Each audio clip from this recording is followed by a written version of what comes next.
السلام عليكم ورحمة الله وبركاته. أهلا بيكم في المشروع الثالث من سلسلة ابدأ واتعلم ال HTML وال CSS بالمشاريع. اتكلمنا في المحاضرة اللي فاتت عن الناف بار وازاي نعمل ناف بار زي ده بالظبط، وتعالى نكمل على الناف بار ونعمل بورتفوليو حلو كده وشكله جذاب. أول حاجة عندي الكونتاكت مي والاباوت مي والبروجكت. عملت ثلاثة ليست ايتمز كده وببدا ان انا اشتغل عليهم بالشكل ده. عملت مثلا الكونتاكت مي اهو وعملت له H1، عملت فيه تحته باراجراف، عملت كمان زرار البوتون بالشكل ده. عملت كمان الاباوت مي فيها برضو H1 كمان باراجراف وكمان زرار بوتون. تمام كويس. عندي البروجكت، عندي عملت تو بروجكت. اول بروجكت معايا عملت له H1 وعملت فيه باراجراف وعملت كمان الكليك هير دي اللي هي اللينك ده. تمام. كذلك البروجكت 2 نفس الكلام. بروجكت 2 عملت H1 عملت باراجراف وعملت كمان اللينك. وعندي اخر حاجه هي الكوبي رايت اللي انا عملتها اللي هو في الفوتر ده.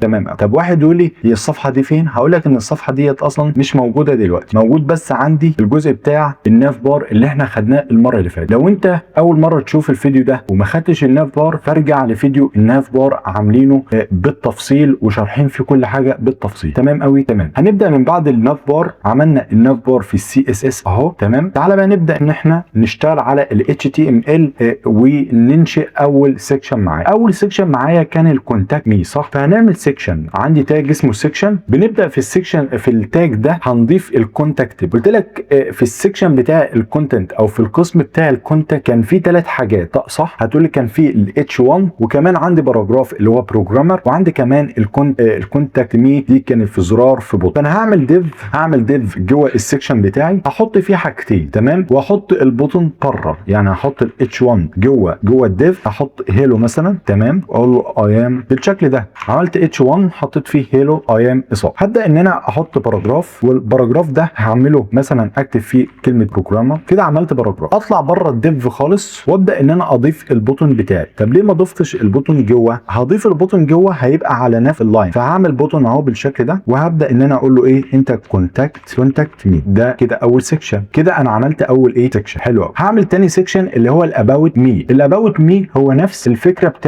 بتاعت السيكشن 1 اللي هو كان الكونتاكت مي. فنبدا نعمل سيكشن 2. سيكشن 2 كان بيتكلم على الاباوت. هنعمل ديف برضو نفس الكلام ونخزن فيه حاجتين. الاباوت مي كان كلمه اباوت مي كانت في H1، فاعمل H1 اسجل فيها اباوت مي. تمام. عندي كمان ليها باراجراف. الباراجراف ده كان عباره عن انا ناسخ الجزء ده. تمام. الجزء اللي احنا كنا حاطينه من شويه. هبدا ان انا بره باراجراف بقى وبره الديف كده اعمل البوتون بتاعي. ببدا ان انا اعمل البوتون بتاعي بالشكل ده، احط فيه الاباوت كلمه اباوت مي ويبقى كده خلصت السكشن رقم 2. تعالى بقى للسكشن رقم 3 اللي هتكلم فيه عن البروجكت انا كنت مقسمها لتو بروجكت. اول بروجكت كان معايا فكنت حاطط فيه H1 وباراجراف وكنت حاطط فيه لينك. تعالى كده نشوف هنعمل ايه في السكشن رقم 3. هعمل سكشن رقم 3 بالشكل ده واجي اقول له اعمل لي بقى ديف. هعمل ديف ده هيكون لي البروجكت رقم 1. هخزن فيه H1. ال H1 اللي هو هسميه بروجكت 1 مثلا. هعمل باراجراف ليه، ولو يكن الباراجراف ده انا هاخد اي كلام من هنا عشان بس الوقت، واخده كوبي كده واحطه في الباراجراف هنا وحطيته في الباراجراف هنا. تمام. هبدا ان انا احط اللينك كلينك يعني، واحط الاتش ريف بتاعها الهاشتاج ديت علامه الهاشتاج دلوقتي. وبعد كده ابدا ان انا اقول له كليك هير بالشكل. ويبقى كده انا عملت اول ديف معايا في السكشن بتاع المشاريع. طب واحد يقول لي بس كده؟ هقول لك لا، هو مش عندي تو بروجكت، انا هعمل بروجكت تاني. انا كده عملت ديف لبروجكت 1، هعمل كمان ديف لبروجكت رقم 2. نفس الحكايه اللي عملته في بروجكت 1 هعمله في بروجكت 2. هعمل H1 بالشكل ده وهنقول بروجكت رقم 2 المره دي. تمام. هنعمل باراجراف. الباراجراف ده ممكن ناخد اي باراجراف من هنا او ممكن ننسخه نفس الحكايه برضو، فخلينا ننسخه نفس الفكره، نغير بس شويه كلام كده او نشيل شويه كلام. تمام. هبدا ان انا هضيف اللينك اللي عندي ده هضيفه، احط فيه الاتش ريف، احط فيها الهاشتاج وابدا ان انا اقول له ده ده هيكون كليك برضو كليك هي. كويسه كده. انا عملت سيكشن بتاع المشاريع. عملت بروجكت 1 في سيكشن المشاريع وبروجكت رقم 2 في سيكشن برضو المشاريع. تعالى بقى نطلع من السيكشن بتاع المشاريع خالص ونبدا ان احنا نحط الفوتر اللي هو كان اخر حاجه معانا اللي هو الفوتر. طب فالفوتر ليه اصلا تاج اسمه فوتر، مش هنعمله في سيكشن، هو ليه تاج اسمه فوتر. تمام. هو كان عباره عن ايه؟ كان عباره عن باراجراف، جمله باراجراف بس. تمام. كان محطوط كده علامه اللي هي الكوبي رايت دي، ومش عارف اعملها. عندك اختيارين عشان تروح تجيب علامه الكوبي رايت دي، لا اما تروح تجيبها وتنسخها من اي موقع، لا اما تعمل حاجه اللي هي الشيفت 7 تكتب كوبي والسيمي كولون بالشكل ده هيعمل لك الكوبي رايت. ده اختصار عشان يجيب لك الايه؟ علامه كوبي رايت. وتبدا ايه جنبها كده تقول كوبي رايت. تمام. الاسم مثلا ممكن عصام، ونحط معلش عصام، ونحط ايه السنه مثلا 2026. لو جينا رحنا كده للمتصفح بتاعنا هتلاقي ان الكلام انضاف والدنيا 100. تعالى بقى نشتغل على السي اس اس ونشوف الكلام ده. قبل ما نشتغل على السي اس اس تعالى كده ايه نشتغل على الكلاس ونعرف كل واحد. لو رحنا لاول سيكشن اللي هو الكونتاكت، هلاقي ان اول سيكشن المفروض هنعمل له كلاس. هخش على اول سيكشن كده اللي هو الكونتاكت، وابدا ان انا اديله كلاس، اقول له ده الكلاس ده سميه لي كونتاكت. في السيكشن رقم 2 اللي هو بتاع الاباوت برده نفس الكلام، هعمل كلاس واديله اقول له انت اباوت، انت اسمك دلوقتي اباوت. كويس. هاجي للسيكشن رقم 3 هيبقى متغير شويه، هاجي للسيكشن رقم 3 اللي هو فيه المشروعين، فاقول له بقى انت الكلاس بتاعك هيبقى بروجكت، وانت عندك جوه في قسمين. ابدا ان انا هقول له هعمل لكل قسم ايه كلاس، هقول له ده ال1 ده البروجكت رقم 1، في الديف الثانيه اللي هي بتحتوي على البروجكت رقم 2 هنضيف فيها هنعمل لها كلاس ونحط فيها الكلاس رقم 2. بيبقى كده انا عملت ايه الكلاسات كلها. للسالي بس الفوتر هنعمل للفوتر كلاس. تمام. كلاس للفوتر هنسميه فوتر بقى. تمام كده انا عملت الكلاسات لكل السكشنز اللي عندي. اول حاجه هننادي على الكونتاكت، خلينا كده ايه نعمل ديت هيبقى الجزء بتاع الكونتاكت. تمام. هكومنت بالشكل ده عشان ايه نبقى عارفين احنا هنشتغل ايه. فهنادي للكونتاكت بالشكل ده ان انا عايز انقله في النص كده. تمام. اول حاجه هديله تكست ايه تكست الاين واديله السنتر، فكده هينقله عندي للنص. تمام هينقله للنص. بعد كده اعمل بادنج 50 بكسل 0 ينقل لي المحتوى في هنا كده. تمام قوي. اخش من الكونتاكت بقى اخش على الاتش 1 عشان عندي 3 في الكونتاكت، انا عايز اكسس على الاتش 1 ده عشان اكبره شويه. اقول له فونت سايز عايزه مثلا 60 بكسل، وكمان اعمل لي مارجن عايزه في حدود ال 30 او ال 20 بكسل فوق وتحت، وزيرو في الجناب. تمام. فوق وتحت وزيرو في الجناب. لو جينا بصينا كده هنلاقي عمل لك كبر لك كده، عملها لك فونت سايز 60، وعمل لك هنا 20 تحت و20 فوق، وعمل لك في الجناب زيرو. تمام. خلينا كلمه بروجرامر كده نبدا ان احنا نشتغل عليها. فنادي على الباراجراف هقول له دوت كونتاكت باراجراف بالشكل، وادي له فونت سايز برده ب 20 بكسل او ب 25 بكسل، وكمان هدي لها مارجن بوتوم 40 او 50 بكسل. على كده ما نشوف الكلام ده هيمشي.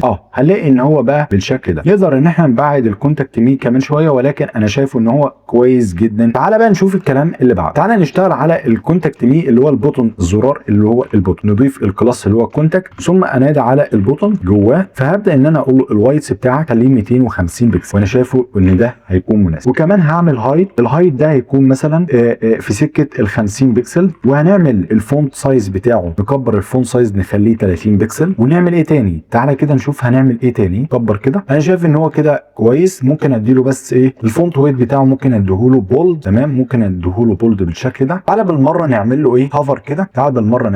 هنادي على الكونتاكت ونادي على البوتون تاني، والمره دي بس هديله هافر. والهافر ده هشتغل عليه بقى. طب انت دلوقتي كنت بتقول لي انا لما كنت بعمل هافر عليه كان الحجم ده بيكبر، يبقى انت اذا كنت بتكبر الوايتس. فخلينا نكبر الوايتس كده. الوايتس بتاعنا هنكبره هنخليه 265 بكسل، يعني هنزوده 15 بكسل عن القديم. تمام. وكمان هنعمل هايت هنزود الهايت بتاعه 60 بكسل. كمان هنعمل بوردر ريديوس خليه مثلا 10 بكسل. وكمان هنعمل باك جراوند كلر هنعمله باللون مثلا براون. وكمان نعمل، انا شايف ان هو بيطلع على طول كده، ممكن نديله ترانزيشن ثانيتين حلوين عليه قوي. هديله ثانيتين. تمام. انا شايف ان في الحد ده عايز اشيله، الحد اللي هو بيبقى قبل اصلا الهافر. فانا عندي هنا حاجه اسمها ايه البوردر ستايل. البوردر ستايل هنا هعملها نون فهيبقى بالشكل الجميل ده. ويبقى كده عملنا اول جزء معانا او اول سيكشن معانا اللي هو الكونت. تعالى نعمل الجزء الثاني الاباوت. جزء الاباوت هو نفس الجزء بتاع الكونت، يعني ايه نفسه.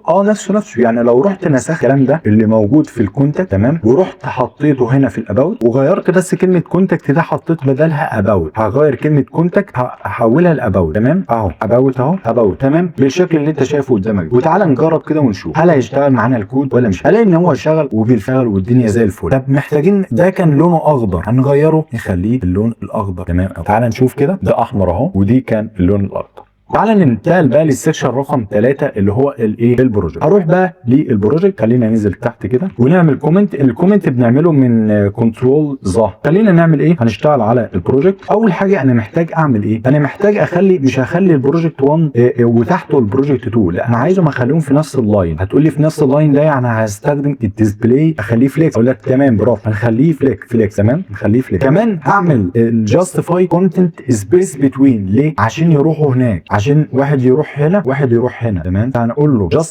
جاستيفاي كونتنت، اخليه سبيس بتوين بالشكل سبيس ايه بتوين. فلو جينا شغلنا وعملنا رن عملنا ريلود هتلاقي حصل ايه، بروجكت 1 جالك هنا وبروجكت 2 جالك. تمام خلينا نعمل مارجن للبروجكت عشان تبعد شويه عن الاباوت وتبعد كمان عن الفوق. هنعمل المارجن ده هخليه مثلا حوالي 50 بكسل، هيبعد بنسبه 50 بكسل فوق وتحت، واخليه 0 من الجناب اهو بقى بالشكل ده، بعد شويه عن. تعالى برضو نديله بادنج. واحد يقول لي هنديله بادنج ليه؟ عشان ما يبقاش لازق كده، البروجكت ده ما يبقاش لازق كده. عايز اجيبه هنا مثلا اوله هنا وده اوله هنا، هعمل بادنج. معلش هنعمل بادنج. البادنج ده هخليه 100 بكسل فوق وتحت، لا هخليه 0 مثلا، او اخليه 20 بكسل فوق وتحت، و100 بكسل و100 بكسل هيكونوا في الجناب. الجناب هيكون 100 بكسل بالشكل ده. قرب معايا، اعمل لك 20 هنا بكسل وهنا عمل لك في الجناب 100 بكسل. تمام هننزل تحت كده ننادي على ال1، نشتغل على ال1 بقى. هشتغل على ال1. اول حاجه محتاج ان انا اسنتر ليه. لو عملت باك جراوند كده عشان تبقى فاهم انت، انا بعمل لك باك جراوند عشان تبقى فاهم. خليها باللون ده مثلا، الباك جراوند بتاعتي خليها باللون ده، او خليها بالرصاصي احسن. هتلاقي ان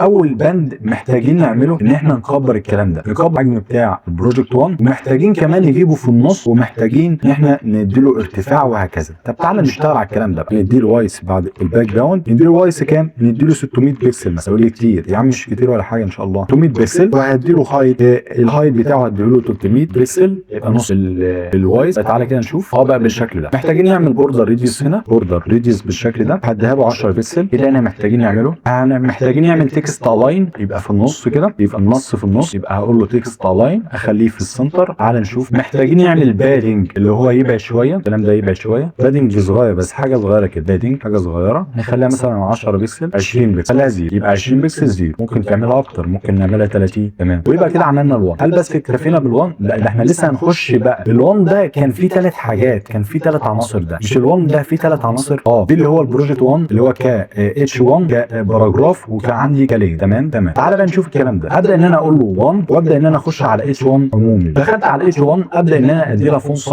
فون سايز، مثلا 30 بكسل، خليها بلينك. هدي لها باك جراوند، الباك جراوند بتاعتها كلر، خليها باللون ده. اعمل لها مارجن وادي لها 20 بكسل كمان مارجن، ده فوق وتحت، وزيرو برده في الجناب. هيبقى بالشكل اللي قدامك الايه اللي احنا اصلا نفس الكلام اللي احنا عملناه في الاول. تمام عندك بقى الباراجراف، محتاجين ان احنا نغير اللون بتاعه للون الابيض، وكمان محتاجين ان احنا نكبر الحجم بتاعه شويه. فهنبدا ان احنا ننزل نادي على اقول له 1، ونادي على الباراجراف من هنا، وابدا ان ادي له فون سايز. الفون سايز بتاعه اديه له 20 بكسل. هندي له كلر، اللون هيبقى ابيض، هيبقى اللون ده كويس قوي، اللون ده. تمام بعد كده ان اعمل له مارجن، اعمل مارجن بوتوم لكليك هير، اخليها هنا مثلا، فهجيبها هنا. تعالى نعمل مارجن بس المارجن ده هيبقى ايه، بوتوم صح، يبقى بوتوم، مارجن بوتوم اهو. هديله مثلا كام، حوالي 110 او خلي 100 بكسل كويس. ممكن تديله 90 هيبقى كويس. هنشوف كده هو هنا كويس قوي. نبدا بقى ننزل لللينك ذات نفسه ونشتغل على اللينك. ببدا ان انا استدعي الايه كلينك، واشتغل على الايه بقى اللي هي اللينك دي. هبدا ان انا اول حاجه في اللينك ان انا بعمل لها ايه، بعمل لها تكست ديكوريشن واشيل اخليها نون. ابدا ادي لها الفونت بتاعها، الفونت سايز بتاعها خليه 30 بكسل. حدد الباك جراوند كلر، خليه باللون ده مثلا، او خليه باللون. هعمل بوردر ستايل، خلي البوردر ستايل بتاعنا نون. تمام وعندي بوردر روديوس 10 بكسل. هتلاقي اتحول معانا بالشكل ايه 10 بكسل اللي شايفه كتير، خليه 5 بكسل. وممكن نسيبها كده من غير بوردر دلوقتي. هو كويس كده، بس ممكن يعمل بادنج، ممكن يعمل بادنج 10 بكسل عموما. ممكن نغير الكلر، نخلي الكلر بتاعه اسمر، نخليه اسمر. وكمان ممكن يعمل ايه الفونت سايز هنا، ممكن نعمل فونت ويت، خليه بول. هبدا اشتغل على الجزء ده هلاقي بالشكل اللي ظاهر قدامك. ممكن بقى نعمل له حاجه زي هافر كده، وندي الهافر هنا ايه في الباك جراوند. هخلي الباك جراوند بتاعته خليه اللون ده مثلا. ممكن نعمل ترانسليشن برضه، ترانسليشن كده خليها عباره عن 2 سكند مثلا، 2 سكند اهو بالشكل ده.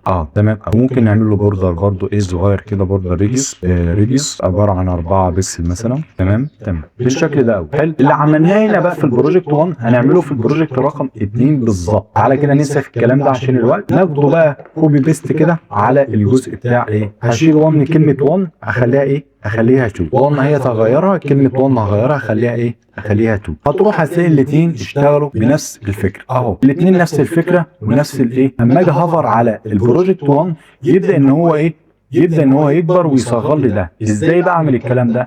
هروح ل1 للبروجكت 1 اهو، هبدا ان انا اديله هافر، اقول له 1. الهافر ده اعمل فيه هعمل بس وايز، بس اعمل وايز. تمام. الوايس بتاعه هعمله 1200 بكسل، 1200 بكسل. وممكن اعمل ترانسليشن خفيف كده عباره عن مثلا واللي انا عملته في الهافر ده هعمله هناك في ال2 عشان يعمل لي ال2 مع مع الواي. اعمل لي بقى هافر على ال2، يعمل لي هافر. هنقول له الوايس بتاعك خليه 1200 بكسل. يعمل لي ترانزيشن خفيف كده، ترانزيشن خفيف خليه لي ثانيتين. حلو. تمام. بص يا سيدي تعالى بقى كده للجزء الجزء الاخير معايا وهو الكوبي رايت. الجزء الاخير معايا الكوبي رايت هنبدا ان احنا نيجي تحت كده، خليه هنا اللي هو الفوتر. هديله فونت سايز، هديله فونت، او خليه مثلا نعمل له تكست الاين سنتر عشان اجيبه في النص. خلينا نعمل له مارجن الاول، مارجن فوق وتحت خليه 100 بكسل وزيرو. تعالى نشوفه كده هيعمل ايه. هيبقى بالشكل ده كوبي رايت او بالشكل ده. تمام. ممكن نعمله 70 مثلا. باك جراوند كلر نعملها له اللون ده مثلا، نعمله له باللون ده زي ما كان موجود. عمله لك بالشكل ده. شايف ان هو الفونت سايز صغير، ممكن نكبر الفونت سايز، معلش ممكن نكبر الفونت سايز. فاعمل فونت سايز نكبره شويه، نخليه 30 35 بكسل اهو. تمام. ممكن اعمل بادنج. تعالى نعمل بادنج يلا، تقريبا لكله 20 بكسل، يبقى 20 بكسل لكله. حلو. عملنا بادنج 20 بكسل بالشكل ده. تمام. بس هو ده اللي احنا كنا شغالين عليه. والسلام عليكم ورحمه الله وبركاته.